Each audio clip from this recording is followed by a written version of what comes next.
with Moses. The thing about relationship, it's not always smooth.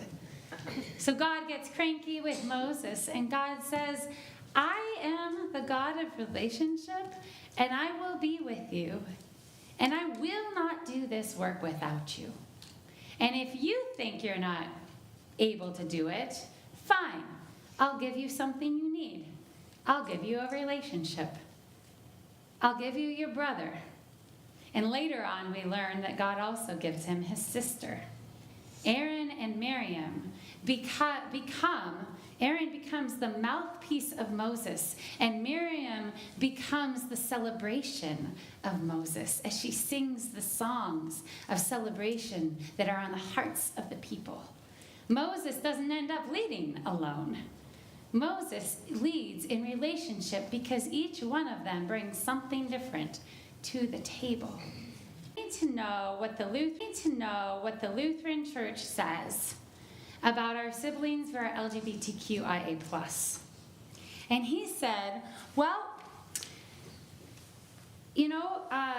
people are welcome to come into the church, but right now, as it stands, people who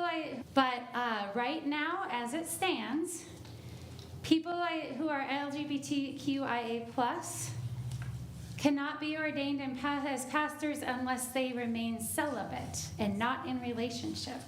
And I said, well, that's not good enough. and Jim said to me, you're right. In the 50s, we were arguing about whether divorcees could be pastors. In the 60s, we were arguing about whether African Americans could be pastors. In the 70s, we were arguing about whether women could be pastors. And now it's our LGBTQ+ siblings, and he said, what is it going to be in the future? Our immigrants? Talk about a prophetic moment. In 2009, so the year I went into seminary, 2005, the church voted down to ordain people who are LGBTQIA+. In 2009, right after I was ordained, in the newly established first seminary to newly identify as RIC, in 2009, 3 months later, our greater church voted to ordain people in the LGBTQIA+ community in 2009. And here we are today, arguing about what the heck to do with our beloved immigrants, of whom a lot of us have immigrant blood. Back door, who come in not called from childhood to be pastors, but called after being a teacher, after being a social worker, called and having to go through a team process, an alternative ministry process.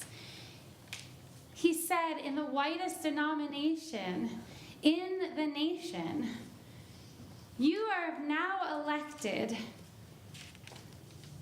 an African, where we are today as ancestors, with the tools we need to